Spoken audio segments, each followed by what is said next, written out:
ढूंढा तिन पाइयाँ गहरे पानी पैठ, और मैं बूढ़ा डूबन डरी रही किनारे बैठ। देखिए, एक बहुत पुराने कवि की ये रचना है। इसका मतलब बहुत बड़ा है कि जिन ढूंढा तिन पाइयाँ, जो प्रयास करते हैं वो गहरे पानी समुद्र से भी मोती प्राप्त करते हैं, और जो मैं बूढ़ा डूबन डरी रही किनारे बैठ, जो प्रयास नहीं करते हैं, डर जाते हैं, वो बैठ जाते हैं और वो अपने जीवन में उतना नहीं हासिल कर पाते हैं जितना उन्हें हासिल करना चाहिए था। बाद में सिर पछताते हैं। इसलिए जो काम करिए उसको बिल्कुल स्टार्ट से एंड तक करने की कोशिश करिए, अपनी क्षमता का पूरा प्रदर्शन करिए। चलिए, न्यू ब्राइट वे में आप सभी का स्वागत है। इसी के साथ आज हम आपके सामने एक नए टॉपिक के साथ उपस्थित हैं। हमारा टॉपिक है विद्युत धारा का चुंबकीय प्रभाव, magnetic effect of electric current. तो इसमें क्या होता है विद्युत धारा का चुंबकीय प्रभाव? तो हमने आपको इसके पहले विद्युत धारा का ऊष्मीय प्रभाव बताया था। जब किसी सर्किट या परिपथ या तार में विद्युत धारा प्रवाहित होती है तो उसमें ऊष्मा उत्पन्न होती है, यानी उसका ताप टेम्परेचर बढ़ जाता है। विद्युत धारा के इस प्रभाव को विद्युत धारा का ऊष्मीय प्रभाव कहते हैं। ऐसे ही जब किसी परिपथ में विद्युत धारा प्रवाहित होती है तो उसके चारों ओर एक चुंबकीय क्षेत्र उत्पन्न हो जाता है। जैसे ये कोई सिंपल वायर है AB। अब इसमें जब कोई करंट प्रवाहित की जाएगी, इसमें यदि कोई करंट प्रवाहित हो विद्युत धारा, तो इसके चारों ओर एक चुंबकीय क्षेत्र उत्पन्न हो जाता है, चुंबकीय क्षेत्र। तो इसके चारों ओर एक मैग्नेटिक फील्ड डेवलप होती है जिसे विद्युत धारा का चुंबकीय प्रभाव कहते हैं। तो सबसे पहले इसको डिफाइन कर लीजिए। तो जब किसी परिपथ को हम लोग सर्किट बोलते हैं या तार में विद्युत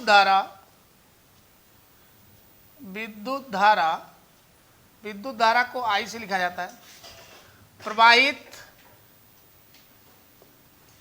की जाती है तो तार के चारों ओर एक चुंबकीय क्षेत्र उत्पन्न हो जाता है। चुंबकीय क्षेत्र को मैग्नेटिक फील्ड बोलते हैं, मैग्नेटिक फील्ड। तो एक मैग्नेटिक फील्ड डेवलप हो जाती है, चुंबकीय क्षेत्र उत्पन्न हो जाता है जिसे, अब चूंकि ये चुंबकीय क्षेत्र विद्युत धारा की वजह से उत्पन्न हुआ है, इसीलिए जिसे विद्युत धारा का चुंबकीय प्रभाव कहते हैं।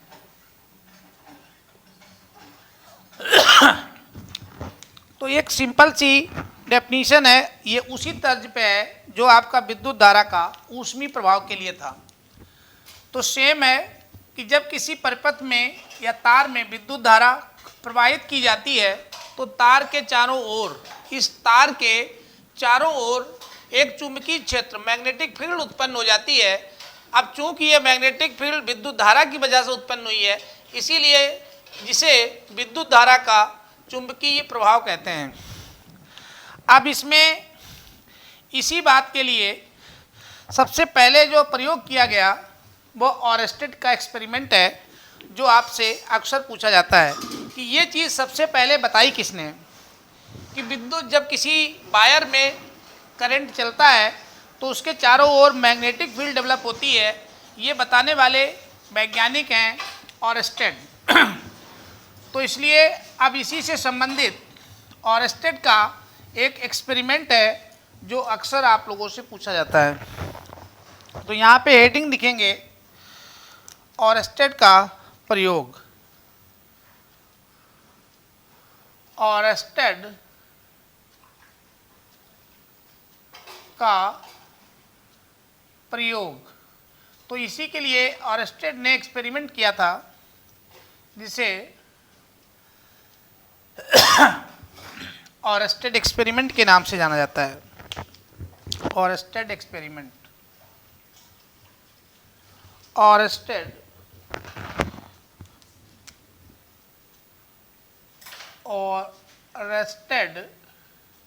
एक्सपेरिमेंट। तो ऑरेस्टेड एक्सपेरिमेंट इसी पे इन्होंने एक प्रयोग किया था और ये प्रयोग 1820 ईस्वी में किया गया। तो ध्यान करिएगा, काफ़ी समय पहले की बात है। 1820 ईस्वी में ये एक्सपेरिमेंट ऑरेस्टेड के द्वारा किया गया था। इन्होंने देखा कि एक मैग्नेटिक नीडल है, ये ऐसे मैग्नेटिक नीडल, एक चुंबकीय सुई। तो ये कोई मैग्नेटिक नीडल है। अब इस मैग्नेटिक नीडल में दो पोल होते हैं, एक नॉर्थ पोल और एक साउथ पोल। इनको ध्रुव भी बोलते हैं, उत्तरी ध्रुव और दक्षिणी ध्रुव। तब यहाँ इसके पास से सबसे पहले इन्होंने एक वायर लिया, तार, वो उसके ऐसे यहाँ से, और इस वायर में एक करंट को सप्लाई किया। तो जब इस, जो कि इससे टच नहीं कर रहा था, तो जब इस तार में विद्युत धारा प्रवाहित की गई तो ये नीडल में जो है डिफ्लेक्शन पाया गया। यहाँ से ये फ्रीली घूम सकती थी, तो ये जो नीडल है वो इधर की तरफ डिफ्लेक्ट हो जाती है, हट जाती है। उसके बाद उन्होंने इसी वायर को नीचे रखा और यहाँ पे करंट सप्लाई की, तो पता लगा कि यही सिरा इसका, जो पहले नीचे की ओर भाग रहा था वो ऊपर की ओर भाग रहा है, जबकि ये टच कहीं नहीं कर रहा था। यहाँ से इन्होंने रिजल्ट निकाला। फिर उसके बाद इन्होंने करंट की दिशा को बदल के देखा। उसके बाद इसमें करंट की डायरेक्शन को चेंज किया। एक बार करंट को इधर से सप्लाई किया तो फिर वही परिवर्तन जो इधर से करने से नीचे जा रहा था, जब करंट की दिशा को बदल दिया तो फिर पोलरिटी ऊपर को हो गई। और इसमें करंट इधर जा रही थी, जब इसको पलटा गया तो जो ऊपर को हो रहा था वो नीचे को हो गया। इससे इनको ज्ञात होता है, इससे इन्होंने इस रिजल्ट से अपना एक्सपेरिमेंट करके ये चीज़ ज्ञात की। इसको कहते हैं चुंबकीय सुई। चुंबकीय सुई, मैग्नेटिक नीडल। तो ये इन्होंने कहा, जब किसी चुंबकीय सुई, जिसको हम लोग मैग्नेटिक नीडल कहते हैं, मैग्नेटिक नीडल, जब किसी चुंबकीय सुई को एक धारावाही मतलब जिसमें करंट चल रही है, धारावाही चालक के समीप लाया गया तो चुंबकीय सुई में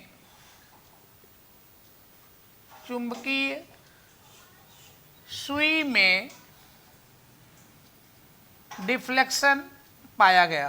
तो चुंबकीय सुई में डिफ्लेक्शन पाया गया। तो चुंबकीय सुई डिफ्लेक्ट हो रही थी ऊपर या नीचे, और एक चुंबक पे एक चुंबकीय बल लगा सकती है।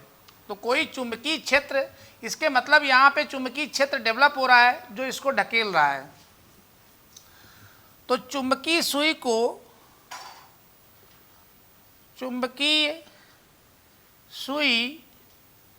किसी चुंबकीय क्षेत्र में ही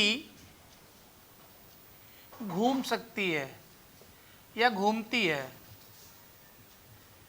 तो चुंबकीय सुई चुंबकीय क्षेत्र में ही घूमती है, अतः इन्होंने यह पाया कि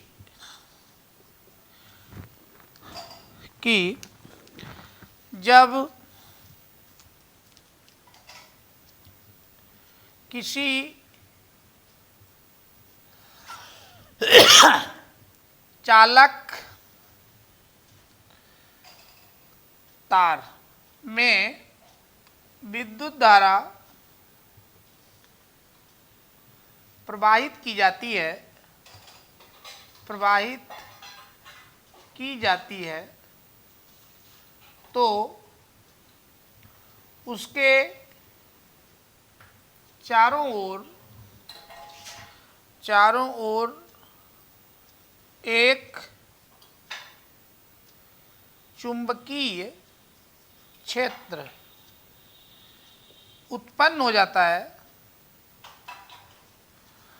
और यह चुंबकीय क्षेत्र तभी तक रहता है जब तक चालक में धारा प्रवाहित होती रहती है। उत्पन्न हो जाता है और उत्पन्न चुंबकीय क्षेत्र तभी तक रहता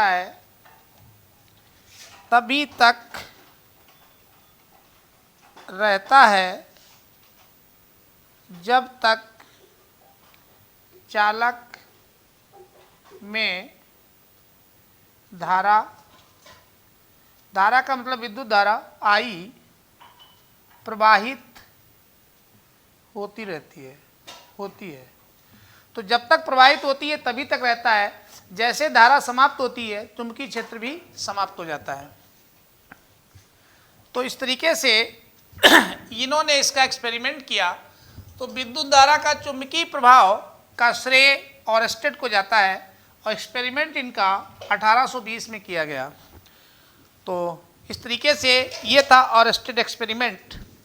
अब इसमें हम लोग जानते हैं कि इसको कोई ढकेल रहा था निडिल को, तो ढकेलने के लिए निश्चित रूप से कोई न कोई बल लगा रहा होगा, और चुंबकीय क्षेत्र में जो बल लगेगा वो चुंबकीय बल ही होगा। तो यहाँ पे कोई फोर्स, क्योंकि बगैर बल के तो ये डिफ्लेक्शन होगा नहीं, क्योंकि ये नीडल यहाँ से रुकी हुई थी, इसके चारों ओर घूम सकती थी। तो इसलिए अब इसमें जानेंगे आपका क्या होता है यह चुंबकीय बल।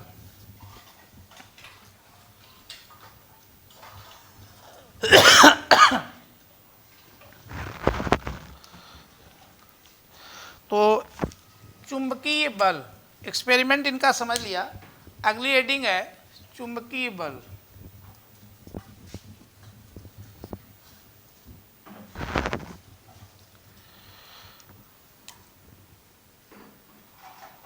चुंबकीय बल इसको बोलते हैं मैग्नेटिक फोर्स। तो चुंबकीय बल क्या होते हैं? तो देखिए, चुंबकीय बल जो है किसी चुंबकित पदार्थ पर लगने वाला बल चुंबकीय बल कहलाता है, जो उस वस्तु को उसके केंद्र के चारों ओर घुमाने का प्रयास करता है। प्रयास करता है, अर्थात ये बलयुग्म लगाता है, अर्थात बलयुग्म लगाता है, इस पर एक टॉर्क लगता है। तो इसको किसी चुंबकीय पदार्थ पर लगने वाले बल को चुंबकीय बल कहते हैं या कहलाता है। तो यहाँ तक भी लिख देंगे तो ये आपकी डेफिनेशन पर्याप्त हो जाएगी। अब इसके बाद में यहाँ पे जानेंगे कि चुंबकीय क्षेत्र क्या होता है।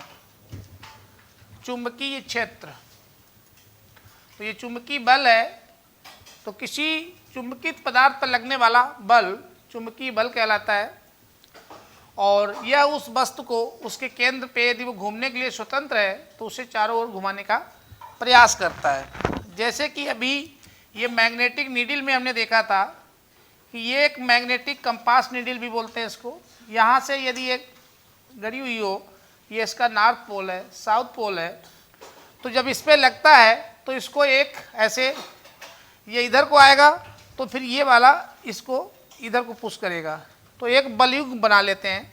तो बलयुग्म का काम करता है, तो जिससे तमाम हमारे पंखा मोटर इसीलिए ये घूमने लगते हैं, रोटेट होने लगते हैं, क्योंकि वहाँ पे मैग्नेटिक फोर्स ही उसको इसके अराउंड ये घूमने के लिए फ्री है तो उसको घुमाता है। तो इसी पे ये सारी इलेक्ट्रिक डिवाइस बनाई जाती हैं। अब उसके बाद में आगे बढ़ते हैं और समझते हैं कि क्या होता है चुंबकीय क्षेत्र, मैग्नेटिक फील्ड। चुंबकीय क्षेत्र, तो चुंबकीय क्षेत्र को इंग्लिश में मैग्नेटिक फील्ड बोलते हैं, मैग्नेटिक फील्ड। और इसे बी से डिफाइन किया जाता है, ए बी वाले बी से, याद रखना है। तो चुंबकीय सॉरी, अब मान लीजिए ये हमारी कोई चुंबकीय पदार्थ रखा है या नीडली रखी हुई है। अब इस नीडल के चारों ओर जितने एरिया में, या कोई चुंबक रख दीजिए यहाँ पे, मान लीजिए ये कोई दंड चुंबक है जो रखी हुई है। अब इसके चारों ओर का हुआ क्षेत्र, जहाँ तक कोई चुंबकीय नीडल कोई बल का अनुभव करे तो वहाँ तक उसका रेंज चुंबकीय क्षेत्र कहलाता है। तो ये चुंबक हो गई आपकी। तो इसकी परिभाषा बहुत इजी है, किसी चुंबक के चारों ओर का वह क्षेत्र, तो किसी चुंबक, ये चुंबक है, इसके चारों ओर का वह क्षेत्र जहाँ तक कोई चुंबकीय सुई, मैग्नेटिक नीडल, जहाँ तक कोई चुंबकीय सुई चुंबकीय बल का अनुभव करती है, तो जहाँ तक अनुभव करेगी तो वही उसका चुंबकीय क्षेत्र होगा। तो किसी चुंबक के चारों ओर का वह क्षेत्र जहाँ तक कोई चुंबकीय सुई चुंबकीय बल का अनुभव करती है उसका चुंबकीय क्षेत्र कहलाता है, उसका चुंबकीय क्षेत्र कहलाता है, क्षेत्र कहलाता है। अब इसमें इसका मात्रक आपसे पूछा जाएगा। तो मान लीजिए थोड़ी देर के लिए ये वायर है और इसमें कोई करंट आई बह रही है, तो इसके चारों ओर एक चुंबकीय क्षेत्र डेवलप हो रहा है, वो मान लेते हैं बी है। तो इसका जो चुंबकीय क्षेत्र है बी, वो आई लगने वाला एक बल IBL साइन थीटा पे निर्भर करता है। तो यहाँ से इसका आप मात्रक भी निकाल सकते हैं। तो आई इसमें विद्युत धारा है, चुंबकीय क्षेत्र है और ये चालक की लंबाई है एल। तो इसलिए चुंबकीय क्षेत्र का मात्रक आप यहाँ से कंसीडर कर सकते हैं। तो B इक्वल टू या इसको आप शॉर्टकट में भी लिख सकते हैं अभी, फिर उसको अभी निकाल के बताते हैं। तो यहाँ पे लिख लीजिए चुंबकीय बल का मात्रक। तो चुंबकीय बल का मात्रक अभी आप सिंपल टेस्ला याद कर लीजिए, टेस्ला। तो इसका टेस्ला होता है, तो ये इसका मात्रक रहता है। तो अभी चुंबकीय क्षेत्र क्या है, तो किसी चुंबक के चारों ओर का वह क्षेत्र जहाँ पे कोई चुंबकीय सुई चुंबकीय बल का अनुभव करती है उसका चुंबकीय क्षेत्र कहलाता है और इसका मात्रक टेस्ला होता है। तो इस तरीके से आप इसको निकाल सकते हैं। और चुंबकीय बल को जानने के लिए इसको थोड़ा सा आप अपनी परिभाषा पे आ जाइए। तो जैसे कि ये कोई एक वायर है और यहाँ से इसमें करंट आई चल रही है, तो इसके चारों ओर मैंने कहा था एक चुंबकीय क्षेत्र डेवलप होगा। अब मान लेते हैं कि इसमें जो चुंबकीय क्षेत्र डेवलप हुआ वो B है। आई करंट जब बहेगी तब इसके चारों ओर चुंबकीय क्षेत्र डेवलप हो रहा है। अब यदि इसकी चालक की लंबाई इतने बीच का देखा जाए तो ये लंबाई इसकी सपोज कर लीजिए L है। तो इस पे अब कोई मैग्नेटिक नीडल इसके क्षेत्र में लाई जाएगी, तो कोई भी एक मैग्नेटिक नीडल लेके आइए तो उस पर एक बल लगेगा। ये मैग्नेटिक नीडल एक बल का अनुभव करेगी। ये जो बल है F, तो ये जो बल है आपका ये डिपेंड करता है बहने वाली धारा I और चालक की लंबाई L, उत्पन्न चुंबकीय क्षेत्र B और कोण पे भी डिपेंडेंसी होती है साइन थीटा के। तो इस तरीके से कहीं पर भी आप बैठ के बल, मान लो यहाँ पे बल मेजर कर रहे हैं तो यहाँ से ये कोई न कोई कोण भी बना रहा होगा थीटा। अब इस तरीके से यहाँ से आप इस B का मान निकाल सकते हैं। तो जब यहाँ से B का मान निकालेंगे तो बाकी चीज़ें इसके नीचे बटे में चली जाएंगी।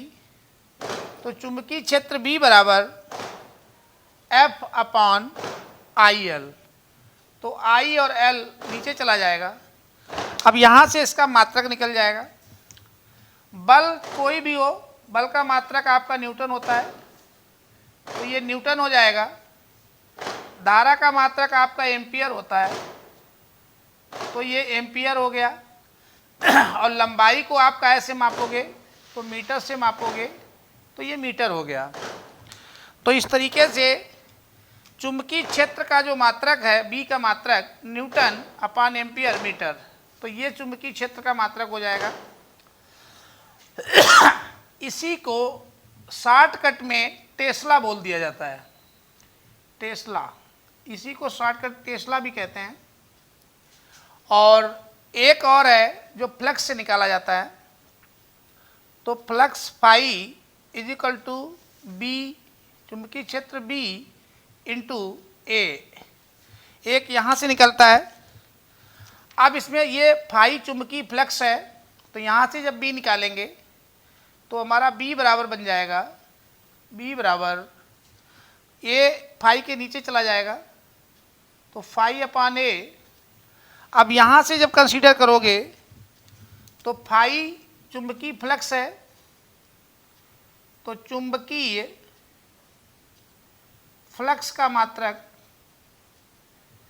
इसका होता है वेबर, और A क्षेत्रफल है और क्षेत्रफल का मात्रक होता है मीटर का स्क्वायर, तो वेबर अपॉन मीटर स्क्वायर।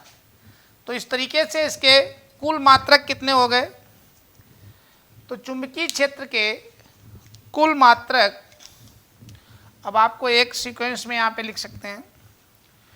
तो एक तो हो गया, नंबर एक पे हो गया आपका टेस्ला, शॉर्टकट में है टेस्ला चुंबकीय क्षेत्र का मात्रक है। दूसरा, इसी को आप कह सकते हैं newton upon ampere into metre, ये हो जाएगा। या फिर इसी को आप कह सकते हैं वेबर अपॉन मीटर का स्क्वायर। तो ये तीनों ही चुंबकीय क्षेत्र के मात्रक हैं। यहाँ पे वन लगाया तो यहाँ पे भी वन लगा लीजिए, यहाँ पे भी वन लगा लीजिए। तो किसी चुंबक के चारों ओर का हुआ क्षेत्र जहाँ तक किसी चुंबकीय बल का अनुभव किया जाए वही उसका चुंबकीय क्षेत्र कहलाता है। इसे कैपिटल बी से प्रदर्शित किया जाता है।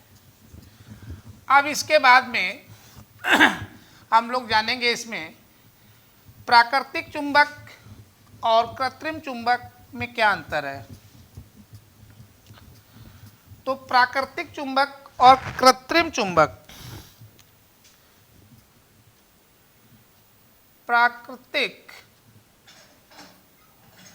चुंबक, तो प्राकृतिक चुंबक को हम लोग नेचुरल मैग्नेट कहते हैं।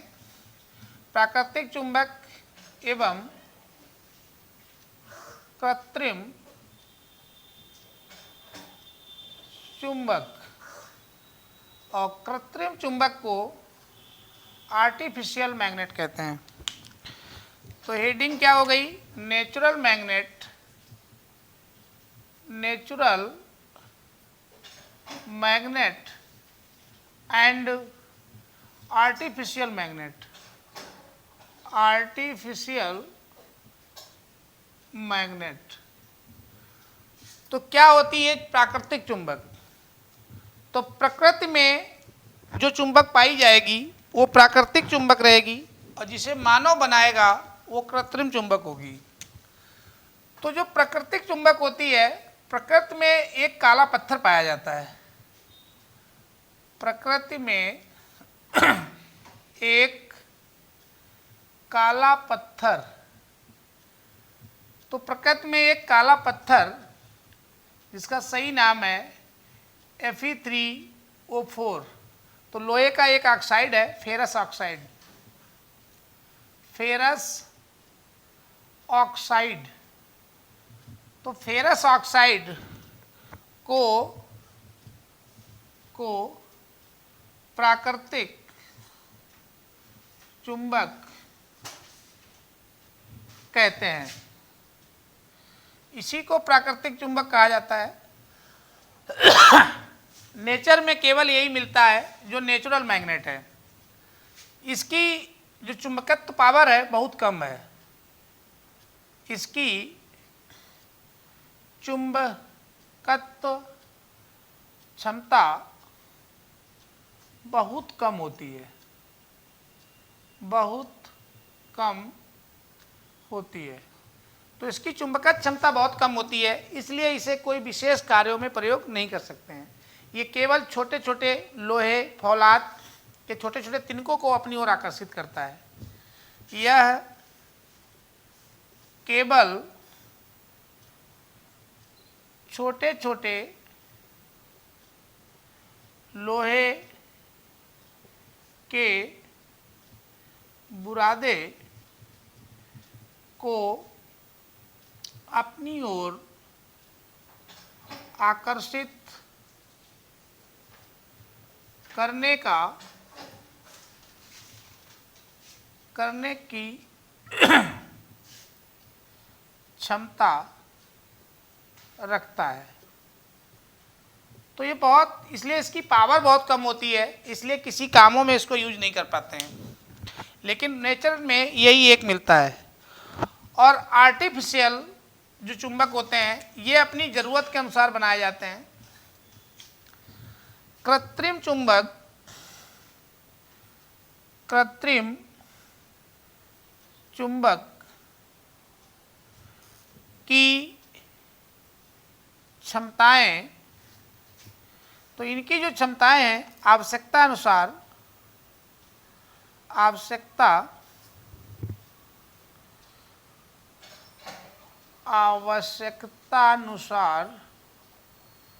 तो आवश्यकता अनुसार होती हैं, तो इनकी क्षमता आवश्यकता अनुसार होती है तथा इनके जो आकार हैं, आकार भी, इनके आकार भी आवश्यकता अनुसार बनाए जाते हैं, बनाए जाते हैं। और इसके लिए जो पदार्थ यूज होता है वो आपका जो चुंबकत्व पदार्थ है तो वो आपका लोहा रहता है, निकिल रहता है। निकिल पृथ्वी की कोर में बहुत पाया जाता है, और फौलाद। तो फौलाद ये इन पदार्थों के बनते हैं। और आजकल जो सबसे ज़्यादा यूज किए जाते हैं वो इलेक्ट्रोमैग्नेट होते हैं। तो यहाँ नोट कर लीजिए, आजकल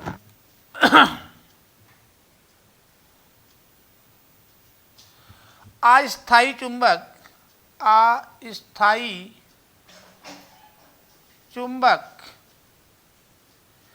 इलेक्ट्रोमैग्नेट,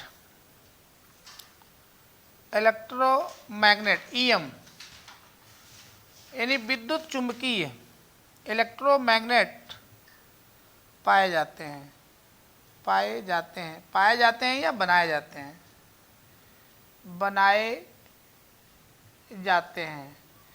क्योंकि ये तभी तक चुंबकत्व का गुण रखेंगे जब तक इसमें करंट बहेगी। जैसे करंट का बहना बंद तो उसकी मैग्नेटिक पावर भी फिनिश। करंट को बढ़ाना है, मैग्नेट की पावर को बढ़ाना है तो करंट को बढ़ा दिया जाता है, कम करना है तो करंट को कम कर दिया जाता है। तो ये सब अस्थायी होते हैं, क्योंकि जब तक करंट रहेगी तभी तक इसमें चुंबकत्व के गुण रहेंगे। जैसे करंट गई चुंबकत्व के गुण भी खत्म। और इनके साइज भी आवश्यकता अनुसार रहते हैं। दंड चुंबक, दंड चुंबक इस टाइप से बनाते हैं। उसके बाद हार सूज इस टाइप से बनाते हैं। जो जैसी जैसी ज़रूरत पड़ती है उस तरीके से इनको डिजाइन कर लिया जाता है। तो ये थी कहानी प्राकृतिक चुंबक और कृत्रिम चुंबक की। तो अब ज़्यादातर कृत्रिम चुंबक ही पाए जाते हैं, क्योंकि ये करंट पर डिपेंड होते हैं, उसी से सारे तैयार किए जाते हैं। तो जो विद्युत से आधारित हैं वो विद्युत चुंबकत्व कहलाते हैं। और पदार्थ में वो गुण पाया जाता है जो छोटी छोटी चीज़ों को अपनी ओर अट्रैक्ट करता है। अब उसके बाद चुंबक के गुण, चुंबक के गुण। अब चुंबक में क्या क्या गुण पाए जाते हैं? Property of magnet. तो प्रॉपर्टीज ऑफ मैग्नेट।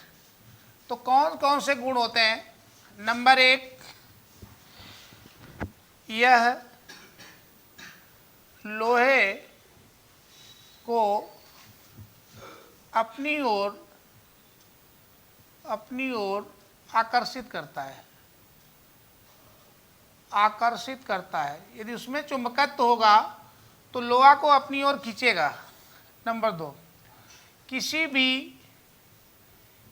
भी चुंबक में हमेशा 2 ध्रुव, एक होगा नॉर्थ और दूसरा होगा साउथ।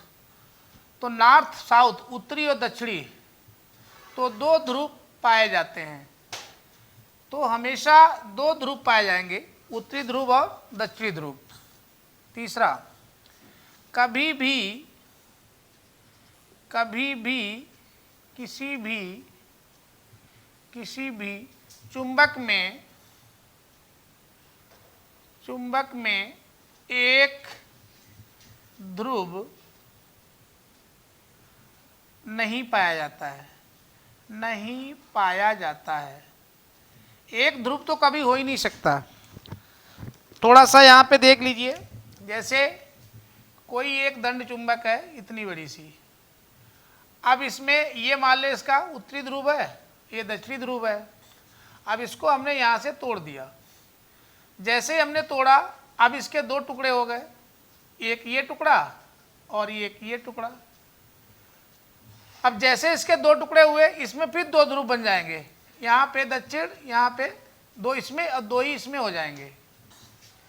अब फिर इसको तोड़ दीजिए यहाँ से, तो जब भी आप तोड़ते रहोगे, चाहे जितना तोड़ते रहो, ध्रुव दो ही रहेंगे। फिर यहाँ साउथ बन जाएगा, यहाँ नॉर्थ बन जाएगा, यहाँ नॉर्थ बन जाएगा, यहाँ साउथ बन जाएगा, रहेंगे दो ही। फिर इसको तोड़ दो यहाँ से, तो चाहे जितना तोड़ेंगे, दो ध्रुव हमेशा रहेंगे, एक ध्रुव कभी भी नहीं हो सकता।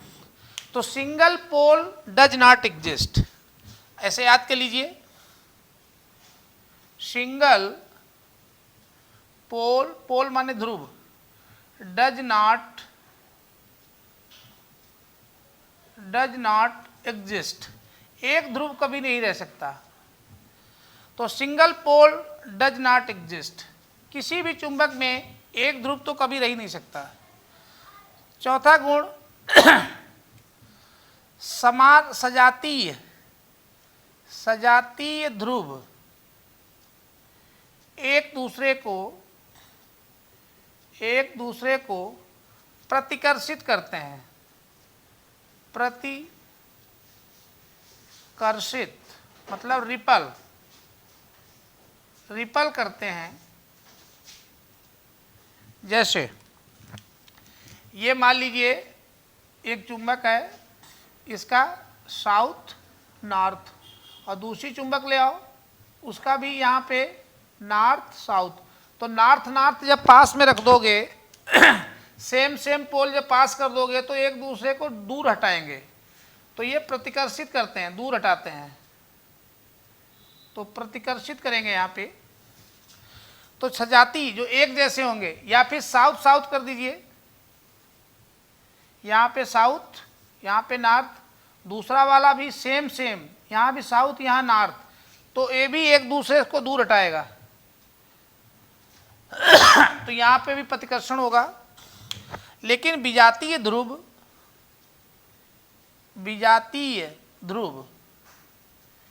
एक दूसरे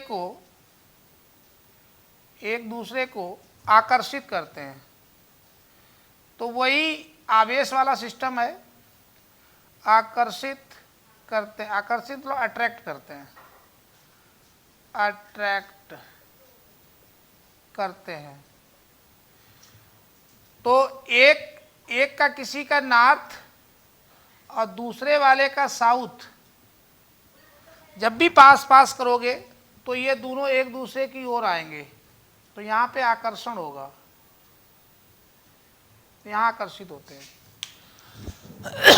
तो ये थे चुंबकों के कुछ गुण। तो चुंबक के गुण में लोहे को अपनी ओर आकर्षित करता है। किसी चुंबक में हमेशा दो ध्रुव पाए जाएंगे, एक कभी नहीं रहेगा। Single pole does not exist. और जो सजाती हैं, जो एक जैसे हैं, तो वो हमेशा एक प्रतिकर्षित करेंगे, और जो विजाती हैं, डिफरेंट हैं, जैसे नॉर्थ और साउथ, उत्तरी और दक्षिणी, वो एक दूसरे को आकर्षित करते हैं। इसके बाद अब हम लोग इसमें एक बहुत इम्पॉर्टेंट रूल, जिस पे न्यूमेरिकल्स भी आते हैं, और बोर्ड में लगभग हर साल इस पे कोई न कोई प्रॉब्लम आती है, उसको करने जा रहे हैं। किसी भी धारावाही चालक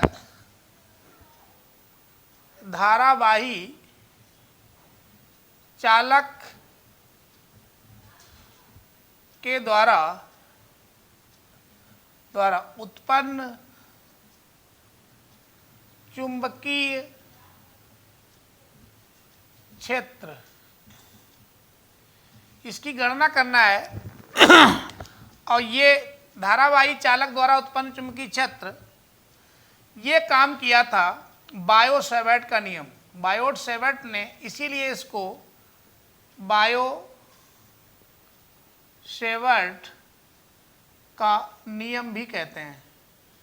बायो-सैवर्ट का नियम के नाम से ये जाना जाता है, और इसे एक अन्य नाम से भी जानते हैं, बायो-सैवर्ट।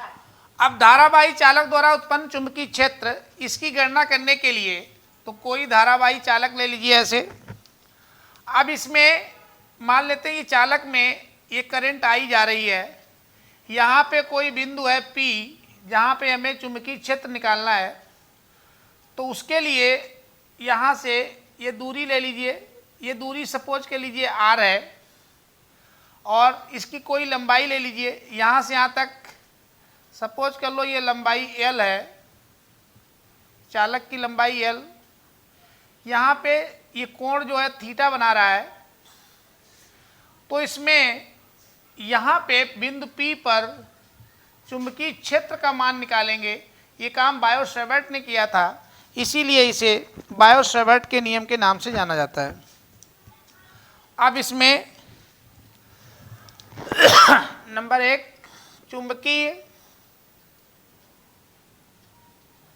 क्षेत्र, चुंबकीय क्षेत्र B का मान समानुपाती होता है इसमें बहने वाली धारा के I। तो B समानुपाती I, धारा का मान बढ़ाएंगे तो चुंबकीय क्षेत्र का मान बढ़ेगा। तो समीकरण नंबर 1 तो यही हो गई। दूसरा, चुंबकीय क्षेत्र का मान समानुपाती होता है चालक तार की लंबाई के, तो L के समानुपाती होता है। तार की लंबाई बढ़ाएंगे तो भी चुंबकीय क्षेत्र का मान बढ़ेगा। और अब यहाँ से दूरी, तो चुंबकीय क्षेत्र का मान चालक से दूरी के वर्ग के व्युत्क्रमानुपाती होता है। तो दूरी बढ़ने से जैसे जैसे आप चालक से दूर जाओगे तो चुंबकीय क्षेत्र का मान बहुत तेजी से कम होता जाता है। अब इनको तीनों को यदि मिला दिया जाए, और कोण पे भी निर्भर करता है, चुंबकीय क्षेत्र का मान इन्होंने देखा कि साइन थीटा पे निर्भर करता है, साइन थीटा के समानुपाती होता है। तो इस तरीके से बायो और सैवर्ट ने ये 4 रूल निकाले थे, और चारों को जब मिला दिया गया तो एक नया सूत्र निकल के आ गया। अर्थात चुंबकीय क्षेत्र बायां पोर्शन, चुंबकीय क्षेत्र B समानुपाती होगा I, धारा को छोटा खंड ले लीजिए तो डेल L लंबाई हो गई, और नीचे इसमें R square, I del L R square, और है आपका साइन थीटा। अब ये समानुपाती है, हमेशा की तरह इसको बराबर कर लीजिए। तो यहाँ पे एक कांस्टेंट डाला था, म्यू0 upon 4 pi I del L sine theta upon R का स्क्वायर। तो ये इन्होंने एक सूत्र निकाला बायो और सैवर्ट ने, जिसे बायो-सैवर्ट के नियम के नाम से जाना जाता है। अब इसमें इस सूत्र का नाम, इसे लाप्लास सूत्र भी कहते हैं। लाप्लास सूत्र या लाप्लास फार्मूला भी इसी को कहा जाता है। अब इसमें क्या कौन है भेयर, जहां अब इसमें बता दीजिए कि जो I है, I चालक में बहने वाली विद्युत धारा, चालक में बहने वाली धारा, कौन सी? विद्युत धारा। तो चालक में बहने वाली विद्युत धारा। अब इसमें जो L है, डेल L चालक की लंबाई, तो ये लंबाई है, R चालक से दूरी, चालक से दूरी, और थीटा साइन थीटा कोण है, थीटा चालक से कोण। तो कितना कोण बना रहा है, यही एक फार्मूला है। अब इसमें म्यू0 अपॉन 4 पाई एक कांस्टेंट है, तो म्यू0 को निर्वात की चुंबकशीलता, तो निर्वात की चुंबकशीलता permeability of free space, permeability of free space कहते हैं। तो इस तरीके से अब यहाँ पे हालांकि म्यू नॉट अपान 4 पाई की वैल्यू को भी बता दिया गया था कि ये कितनी होती है। तो म्यू नॉट अपान 4 पाई, जो म्यू नॉट अपान 4 पाई है ये बराबर होता है 10 की पावर माइनस 7 के। तो ये 7 के बराबर रहता है। इस तरीके से इसे आप यहाँ पे कंसीडर कर सकते हैं। अब यही बायो-सेवर्ट का नियम, यदि अनंत लंबाई का कोई चालक हो, ये कोई चालक ले लिया है जिसकी अनंत लंबाई है, अनंत लंबाई, तो अनंत लंबाई के चालक होगा, उसके लिए बायो-सेवर्ट ने जो नियम निकाला था कि अनंत लंबाई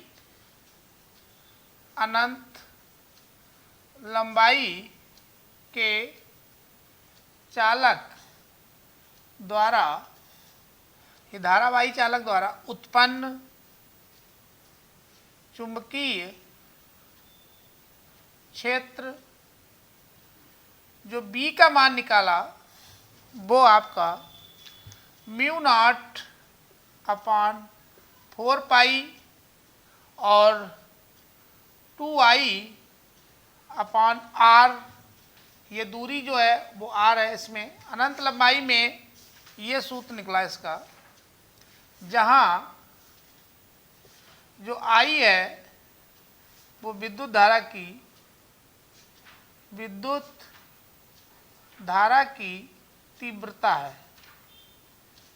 तीव्रता है, R दूरी है, R चालक से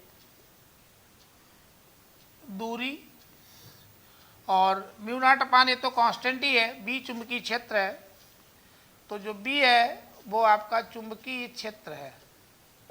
इस तरीके से ये अनंत लंबाई के लिए आया, और इसको आप चुंबकीय क्षेत्र उत्पन्न होता है उसे बायो-सेवर्ट ने इस तरीके से निर्धारित किया। अब कोई चुंबकीय क्षेत्र उत्पन्न होता है तो उसकी दिशा कैसे पता करेंगे? तो चुंबक की दिशा या उत्पन्न चुंबकीय क्षेत्र की दिशा,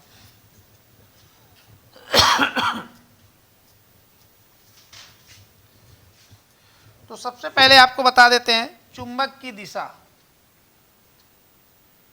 चुंबक की दिशा, direction of magnet, direction of magnet, तो डायरेक्शन ऑफ मैग्नेट, देखिए चुंबक की जो दिशा होती है, कोई भी चुंबक होगी उसमें मान लेते हैं हमने एक नीडल बनाते हैं, ये एक मैग्नेटिक नीडल जिसे कंपास कहा जाता है। समुद्र वगैरह में जो समुद्री जहाज जाते हैं या हवाई जहाज जाते हैं, वहाँ पे जो डायरेक्शन पता की जाती है वो मैग्नेटिक नीडल के माध्यम से ही की जाती है, क्योंकि वहाँ कोई पेड़ पौधे तो होते नहीं जो देख के पता कर लेंगे। अब इसमें ये चुंबकीय क्षेत्र है, तो चुंबकीय क्षेत्र की दिशा साउथ से नॉर्थ की ओर होती है। तो ये इसका दक्षिणी ध्रुव है, दक्षिणी ध्रुव, तो दक्षिणी ध्रुव से उत्तरी ध्रुव की ओर, उत्तरी ध्रुव की ओर, तो चुंबकीय क्षेत्र की दिशा दक्षिणी ध्रुव से उत्तरी ध्रुव की ओर होती है। तो ये आपको याद रखनी है। अब इसमें इसको कैसे पता करेंगे कि जो चुंबकीय क्षेत्र उत्पन्न हुआ है तो उसकी डायरेक्शन, इसके लिए फ्लेमिंग के बाएं हाथ के नियम का प्रयोग किया जाता है। उत्पन्न चुंबकीय क्षेत्र B की दिशा, दिशा मतलब डायरेक्शन, B की दिशा पता करने के लिए फ्लेमिंग